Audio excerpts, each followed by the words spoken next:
विक्रम, मुझे कुछ गड़बड़ लग रही है। 1 घंटे से ज़्यादा समय हो गया, मीरा का कोई सिग्नल नहीं आया। एक काम करो, फार्म हाउस के पीछे वाली टीम से कहो कि वो फार्म हाउस के पीछे से अप्रोच करें। सभी लोग फार्म हाउस की तरफ अप्रोच करो। मूव।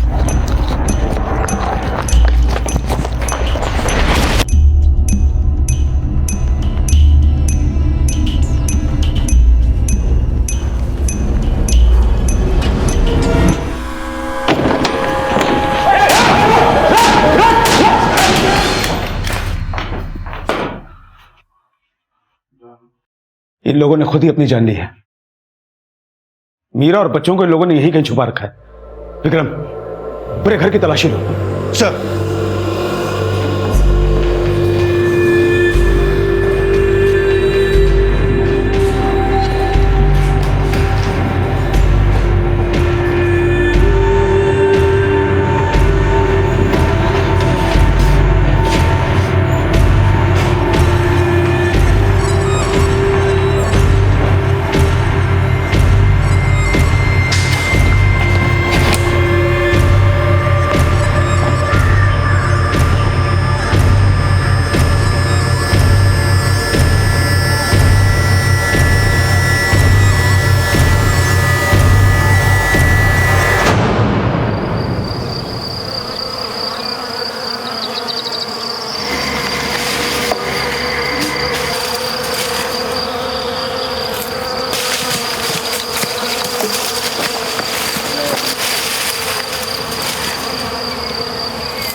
मीना और बाकी की बच्चियों को वापस लाने के लिए मीरा ने खुद को मिर्जा के हाथों बिकवाया। उसका उठाया गया एक कदम एक मिसाल था, लेकिन मीरा को इस बात का कतई अंदाजा नहीं था कि वो अपने आप को कितने बड़े खतरे में डाल रही थी। लेकिन इससे पहले कि मीरा बाहर खड़ी अपनी टीम को कोई भी सिग्नल दे पाती और डीएसपी विनोद तिवारी अंदर आकर उन सभी को बचा पाते, मीरा और बाकी की बच्चियों को जंगल के रास्ते किसी और जगह के लिए रवाना कर दिया गया।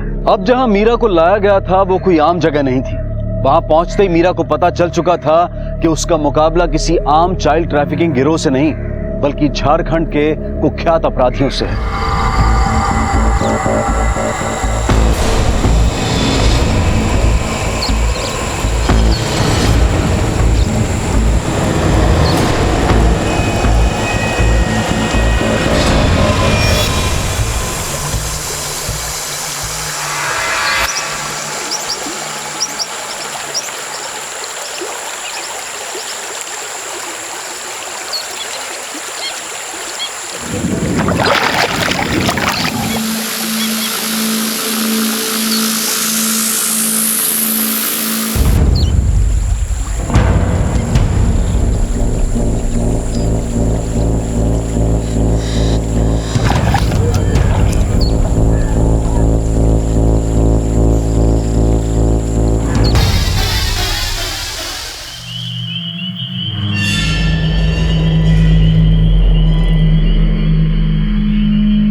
कभी कभी तो हम सोचते हैं तुम में इतनी ताकत आती कहाँ से है? ताकत आती नहीं, पैदा की जाती। तो क्या जो कुछ भी हम तुम्हारे लिए करते हैं वो सिर्फ तुम में एक ताकत पैदा करते हैं? उसकी वजह से क्या हम कभी बच्चे पैदा नहीं कर सकते? घोड़े के पैर में अगर कील ठोक दी जाए वो दौड़ना तो दूर, ठीक से खड़ा भी नहीं हो सकता है। और तुम जिस बच्चे की बात कर रही हो वो हमारे गिरोह के लिए कील साबित होगा, हमारे गिरोह की बर्बादी में ठोकी हुई आखिरी कील। पर हमारा तो बहुत मन होता है कि हमारा भी एक बच्चा हो, अब चाहे वो कील ही क्यों ना साबित हो। ये दर्द भी हमारे लिए दुनिया की सबसे बड़ी खुशी होगा। पूर्णिमा, इंसान की आबादी और बर्बादी के पीछे 2 ही कारण होते हैं, या तो वो वक्त को काबू में कर ले या खुद वक्त के काबू में आ जाए। और करण को तो आज तक वक्त भी काबू में नहीं कर पाया है। तो कोई और चीज भला क्या है? हुकुम माफ कीजिए, हम बाद में आते हैं। सिर्फ तुम बाद में आना।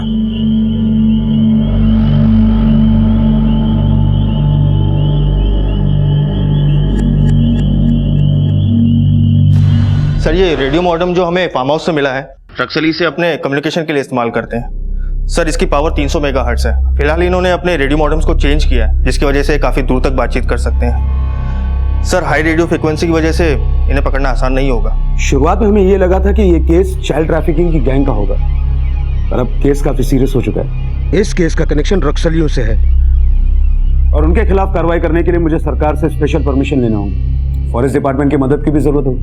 तब तक तुम इस मॉडर्न पे नजर रखो। हो सकता है मीरा हमें कोई सिग्नल भेजने की कोशिश करे या फिर हम उनके कोई सिग्नल को कैच कर पाए। Right sir.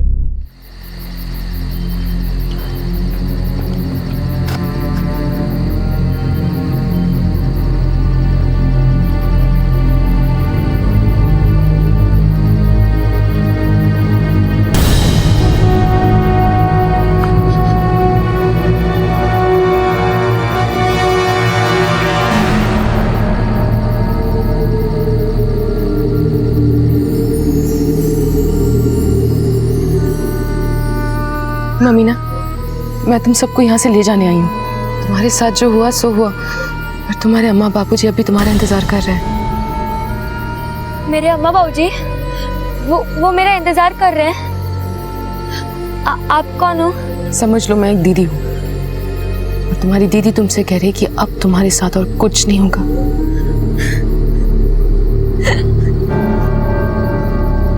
चलो, हुकुम ने तुम लोगों को बुलाया।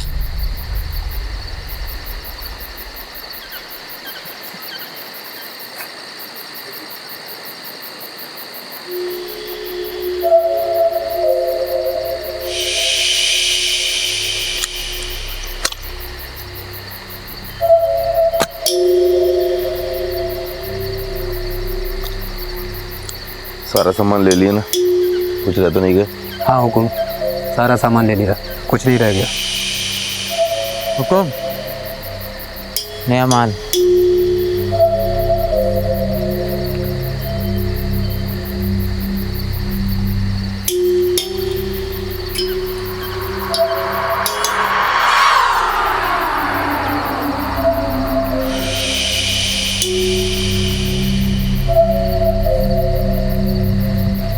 तुम्हारी जगह यहाँ भीड़ में नहीं, कहीं और है।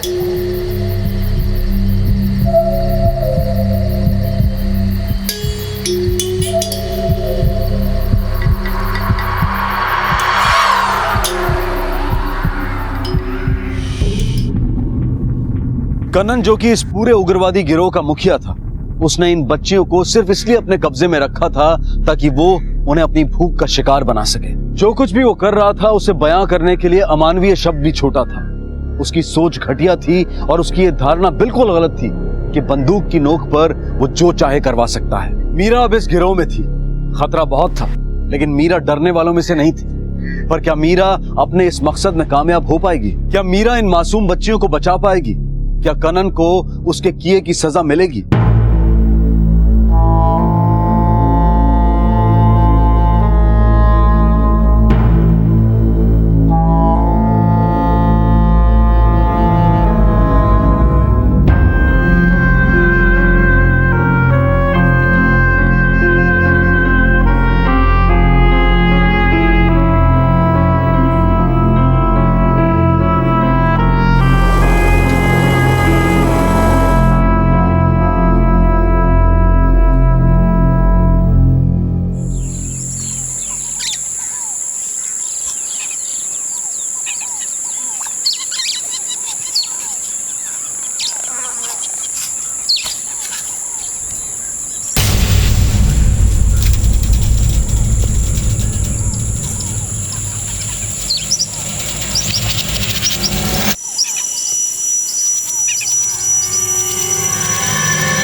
मीरा मैडम की आवाज़ है। इसका मतलब मीरा मैडम सेफ है।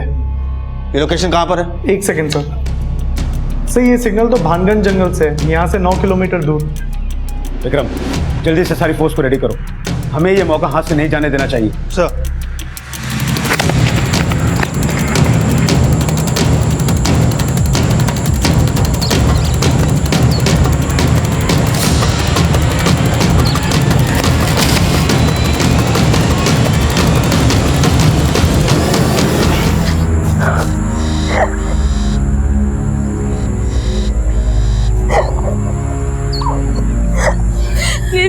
तेरे हमारे साथ बस तुम्हें कुछ नहीं होगा, तुम सीधा अपने माँ बाबा के पास जाओगे। मीना, मेरी बात सुनो। हाँ, अभी हमें यहाँ से चलना चाहिए, वरना इन लोगों को शक हो सकता है।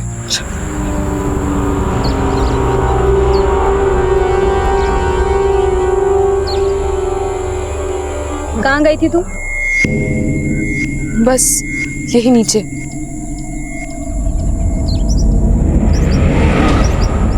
मीरा को हुकुम ने बुलाया है।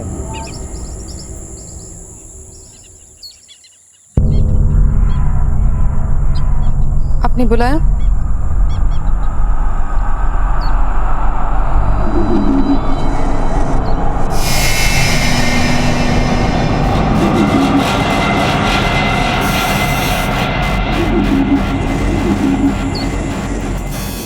अब तक मेरे दिमाग पर सिर्फ मौत का नशा था, और जब से तुम्हें देखा है, तुम्हारी ये महक, लगता है तुम मौत से भी बड़ा राज हो।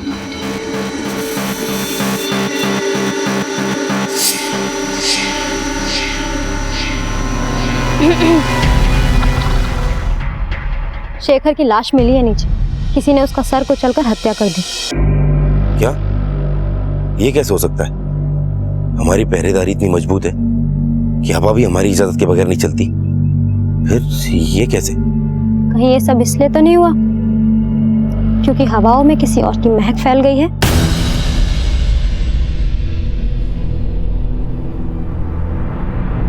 क्या मतलब? मतलब ये है कि जहाँ शेखर की लाश मिली है, मैंने इस लड़की को वहीं से आते हुए देखा। मुझे लगता है कि सब कुछ इसने ही किया है।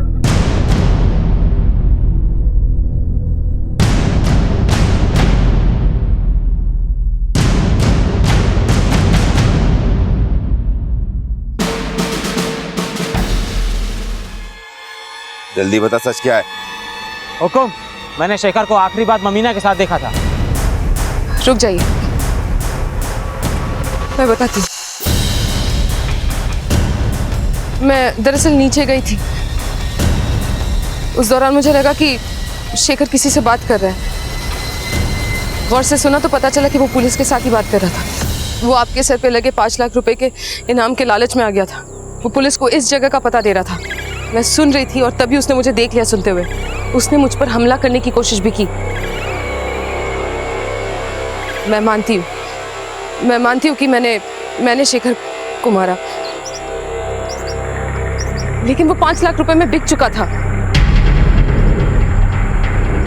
मुझे बगल में रखा हुआ हथियार दिखा और मैंने उसी को उसके सर पे मार दिया। लाओ रे शेखर की बंदूक लाओ।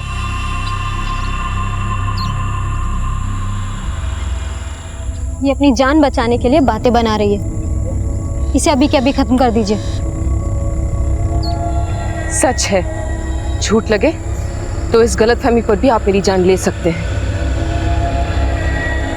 आप इस पर भरोसा करके बहुत बड़ी गलती कर रहे हैं।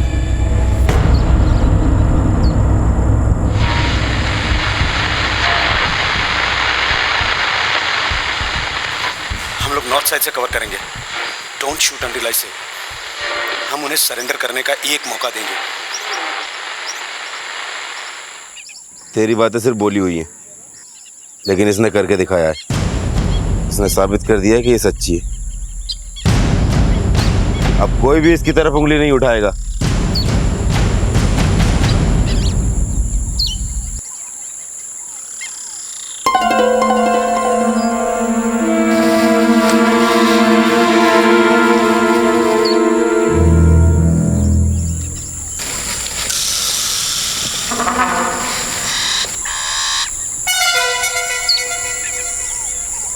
हुकुम, पुलिस हुकुम, कितने हैं वो लोग? पूरी फौज है हुकुम। सारे हथियार उठा लो और एक एक लड़की के साथ जंगल में चारों तरफ फैल जाओ। इससे उन्हें हमें ढूंढने में परेशानी होगी। जल्दी करो।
पुलिस वालों के साथ कमांडो के लोग भी होंगे। अगर इनमें से एक भी बच्चे को कुछ भी हुआ ना, तो हमें यहाँ से ये लोग किसी भी हालत में निकलने नहीं देंगे। अरे कमांडो या आर्मी, अकेला कनन इनके स्टॉप पे भारी है।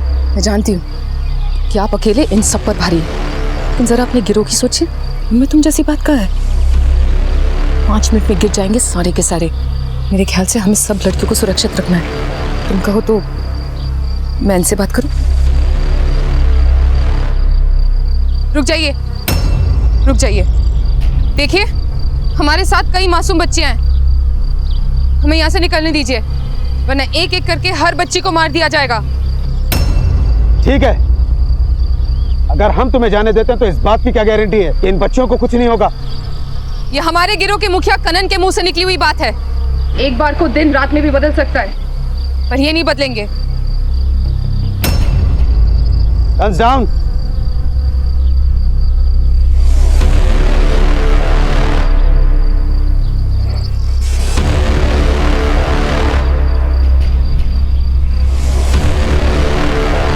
Move back.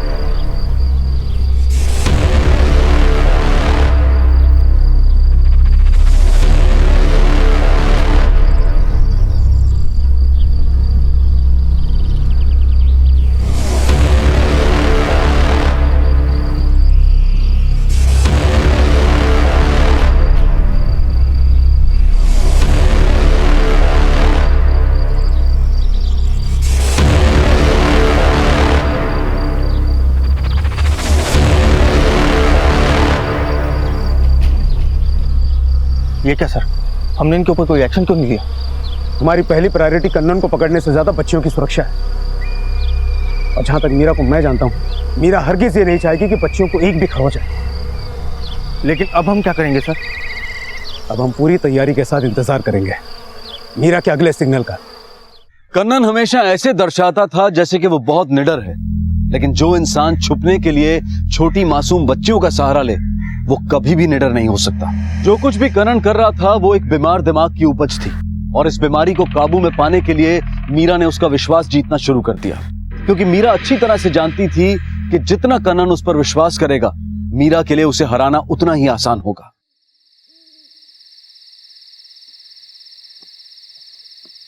मीरा, ये लड़कियां हमारी ढाल तो थीं, लेकिन आज तुम्हारे दिमाग ने तलवार का काम किया है।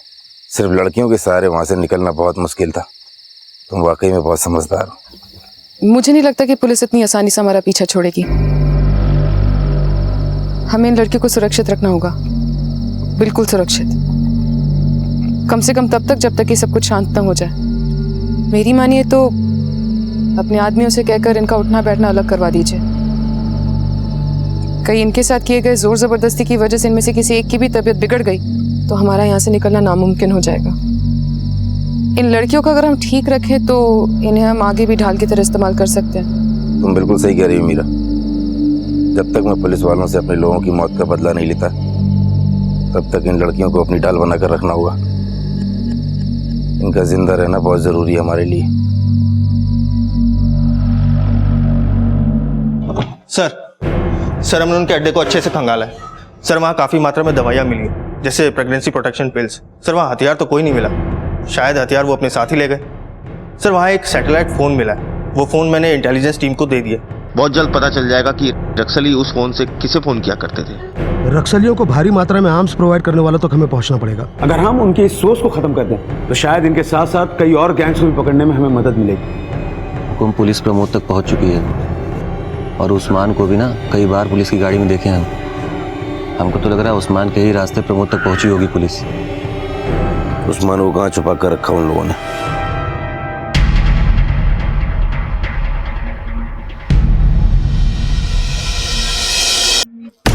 गुरुजी प्रणाम।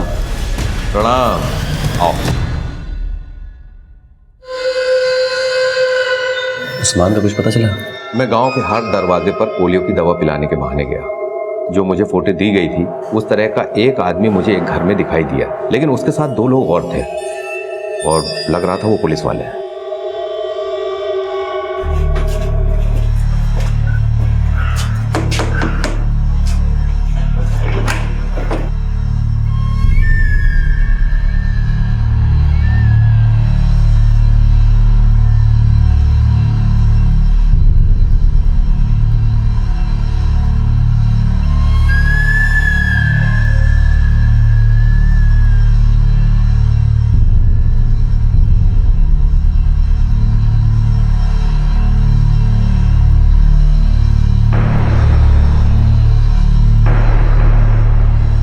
ठीक है डॉक्टर साहब, चलते हैं हम।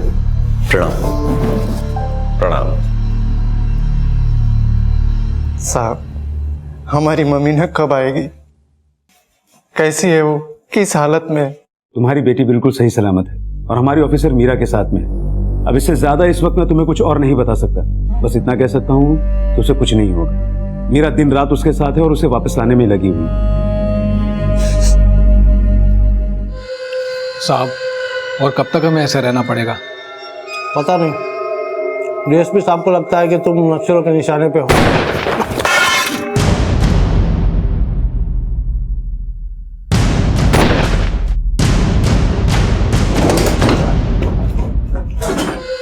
क्यों उस्मान, अकेले अकेले पूरी बिरयानी खाएगा? हमें भी न्योता दे दिया होता। हमारी तो हर भूख का इलाज तू ही है ना। वो पुलिस ने मेरे को ठूस ठूस पेट भर के खा और ठूस। ये खाना तुझे आखिरी बार नसीब।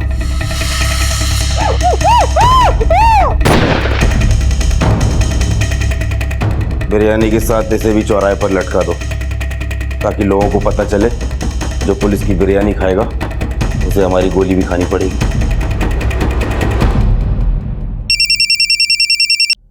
हेलो,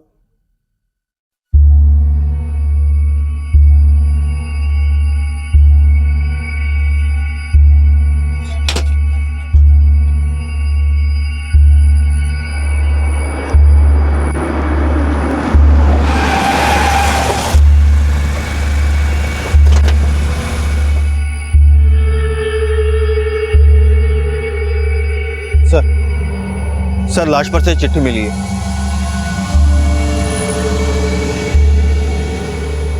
जो भी मेरे खिलाफ पुलिस का साथ देगा उसका हाल यही होगा। विक्रम, एक टीम तैयार करो। इस वक्त इस गांव में दहशत का माहौल है और हमारे होते हुए दहशत का माहौल नहीं रहना चाहिए। हुकुम, हुकुम।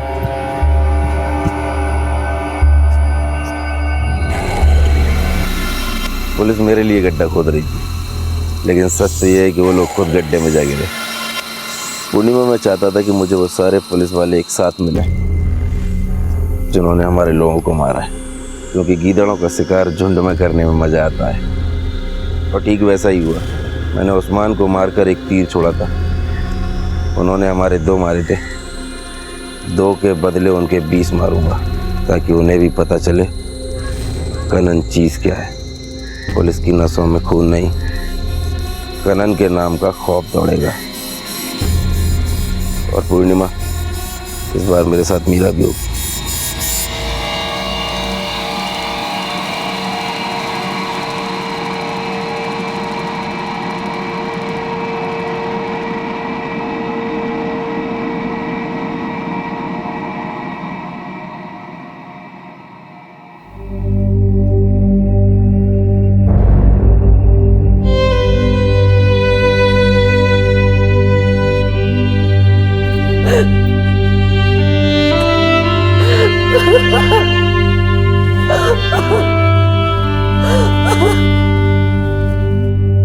शिकार ऐसे उठाते हैं।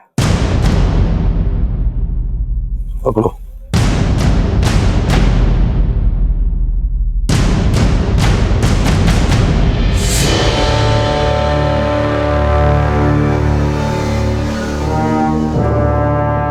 ऐसे नहीं, इसे याद रखो।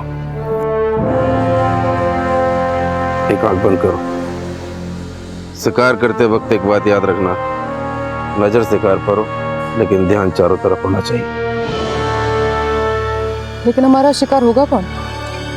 बहुत सी चीजें तय करना बाकी है, बस तुम अभी इतना समझ लो, इस बार जंगल में कुछ शिकारी खुद शिकार बनने वाले हैं। गोली चलाओ।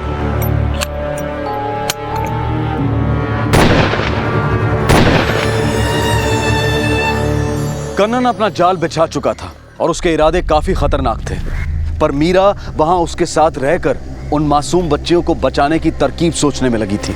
बड़ा सवाल यह था कि अब तक अपनी चालाकी से बचता आया कन्नन क्या इस बार पुलिस की गिरफ्त में आ पाएगा या वो फिर से अपने नापाक मंसूबों में कामयाब हो जाएगा। और इसी बीच पुलिस के हाथ कुछ ऐसा लगा जिसकी वजह से उनका इस खेल में पलड़ा भारी हो गया।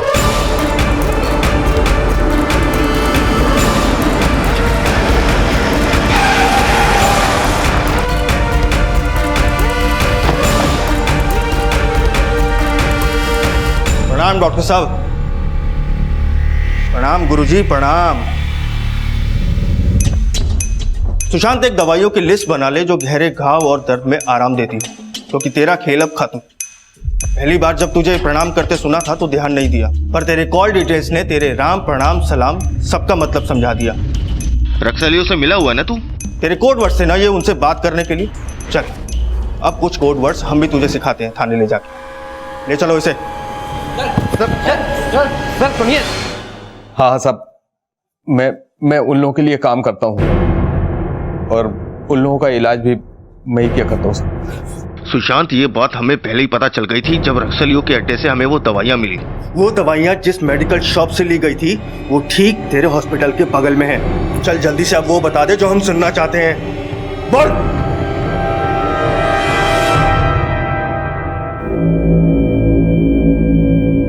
रक्सलियों का सरदार है कनन। कनन खौफ का दूसरा नाम है सर। मैं उसके लिए काम करने से मना नहीं कर सकता था। मैं हॉस्पिटल में काम करने वाले वर्कर्स के साथ मिलकर लड़कियों को उस कचरे के बैग में सप्लाई किया करता था। कनन के लोग आए, मुझसे कहा कि मैं उस्मान को ढूंढ निकालूं। मैंने पोलियो के बहाने सारे घरों को छानना शुरू किया। मेरे पास में बस उसकी तस्वीर थी। उस्मान का ठिकाना देखने के बाद मैंने उसी आदमी को, जो पहले भी आ चुका था, उससे मैंने उस्मान का पता बता दिया। यह आदमी ही मेरे और कनन के बीच बात होने का जरिया है। अब तुम हमारे लिए काम करोगे सुशांत। तुम्हारी डिग्री तो कैंसिल होगी, पर अगर हमारे साथ काम करोगे तो शायद तुम्हारी जिंदगी बच जाए। अब ये आदमी जो तुम्हारी बात कनन तक पहुंचाता है, ये जब भी आए तुम फौरन हमें बताओगे। यह है पोस्ट ऑफिस, इसके पास से कच्चा रास्ता जाता है। हम लोग यहाँ से जाएंगे और यह है पुलिस चौकी। इसे हम चारों तरफ से घेर लेंगे। अंदर जाने के दो रास्ते हैं, एक ये और एक ये। आधे इधर से जाएंगे और आधे इधर से। अब तक उन लोगों ने हमें घेरा था, अब हम उन्हें घेरेंगे। कल शाम के सूरज के साथ उनकी जिंदगी का सूरज भी ढल जाएगा। और मीरा, तुम मेरे साथ रहोगी।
लो पानी पी लो, पानी पी लो। आराम से, आराम से, आराम से। ममीना की तो तबीयत सुबह से बहुत खराब है, उल्टियाँ हो रही है उसे। फौरन डॉक्टर के पास लेके जाना पड़ेगा। और अभी आज शाम की तैयारी नहीं करोगी? मैं इसको जल्दी डॉक्टर के पास से दिखा करके लेके आ जाऊंगी, ज्यादा वक्त नहीं लगाऊंगी। ठीक है। शंभू। जी हुकुम। तू मीरा के साथ जा और इस लड़की को डॉक्टर के पास दिखा करा, और जल्दी आना, किसी को शक ना हो। ए सुशांत, खड़ा बात कर, उठा फोन।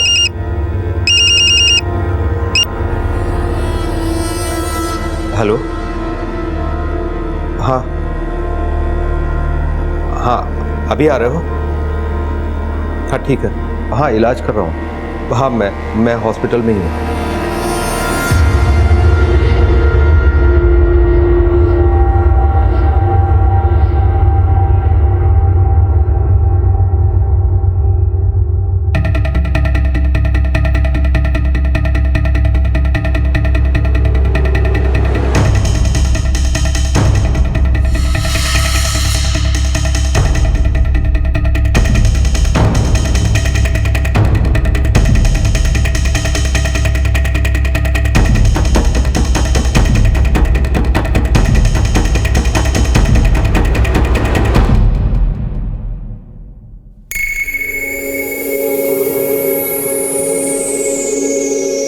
मुझे लगता है तापमान रात को 85 होगा और सुबह 23। 85, 23? हाँ, मुझे जो लगा मैंने वो बोल दिया। ज्यादा पढ़ी लिखी नहीं हूं मैं। ममीना, तुम जल्दी से ठीक हो जाओ आज ही, फिर शाम को हम तालाब से 8-10 मछलियां पकड़ेंगे और आज ही पका के खाएंगे। ये क्या मछली खाना लगा रखा है? फटाफट दवा लो और निकलो यहाँ से, और भी काम है मुझे।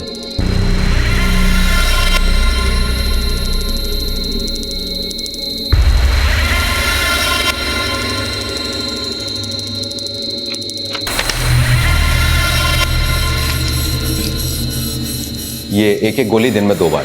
ठीक है। अच्छा,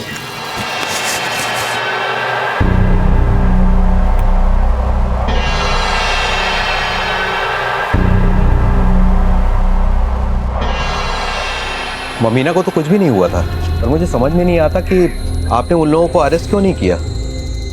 और वो पता नहीं क्या क्या बातें कर रही थी, बुखार, मछली पकड़ना है, पकाना है, खाना है।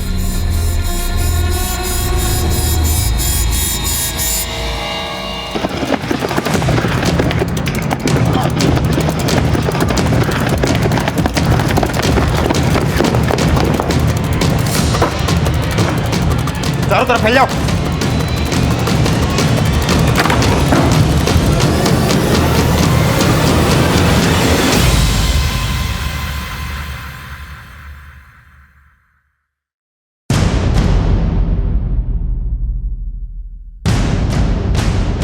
कनन, चुपचाप सरेंडर कर दे, इसी में तेरी और तेरे बाकी बंदरों की भलाई है।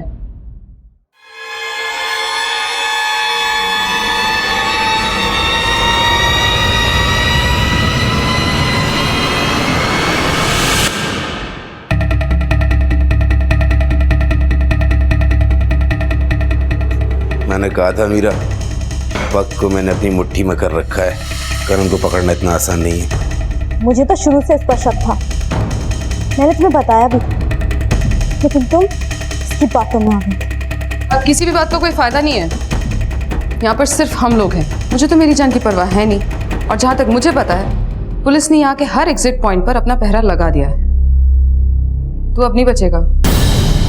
हम तुम्हें खुद को कानून के हवाले करने का एक मौका दे रहे हैं। अगर तुम चाहो तो आज बिना किसी खून खराबे के तुम्हें और तुम्हारी गैंग के लोगों को हम यहाँ से ले जा सकते हैं।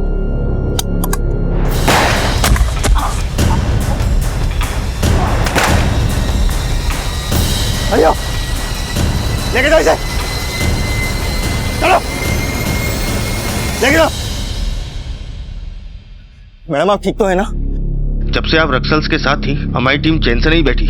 विक्रम, हमारी पूरी टीम ने बहुत बहादुरी के साथ कनन नाम के इस रावण को जड़ से उखाड़ फेंका है। थैंक यू, तुमने मेरे इशारे को बहुत अच्छा समझा था। वो क्लू बड़ा अच्छा था। तापमान के जरिए लैटिट्यूड्स और लॉन्गिट्यूड्स बताना। सर मुझे तो वो आइडिया तब आया था जब मैं ममीना को डॉक्टर के पास दिखाने के लिए लेके गई थी। मुझे वहाँ पे उनका एक मैप दिख गया था। कनन इतना शातिर है, उसको पूरा इलाका रटा हुआ है और उसने अपना प्लान किसी को नहीं बताया था, सब कुछ उसके दिमाग में था। मछलियों की बात तो मैंने इसलिए की थी क्योंकि हम नदी के रास्ते आने वाले थे और 10 मछलियां मतलब 10 रक्सल। और सर मीरा मैडम के साथ काम करते हुए मुझे इतना वक्त हो गया है कि इनके दिए इशारे समझना मेरे लिए मुश्किल नहीं है, और हम ही जानते थे कि इनके इशारे सिर्फ हम ही समझ सकते हैं। Good job. Thank you sir.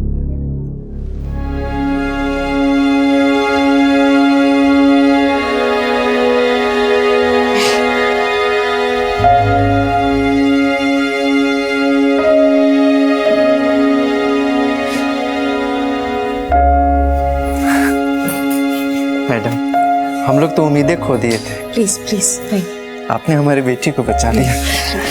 नहीं नहीं, इसकी कोई जरूरत नहीं है।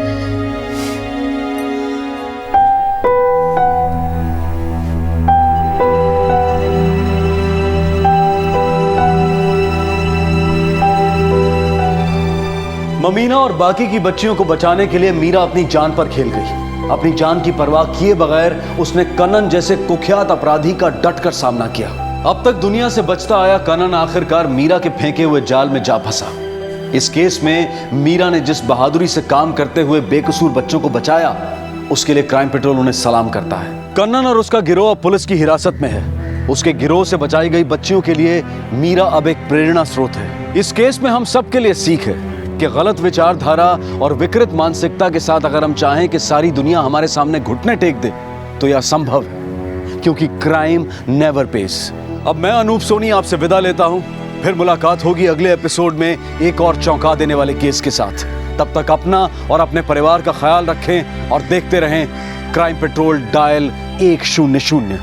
सबक एक को, सीख हम सबको। जय हिंद। क्राइम पेट्रोल के और भी दिलचस्प कहानी देखने के लिए हमारे चैनल को सब्सक्राइब करें और बेल आइकॉन दबाना न भूलें।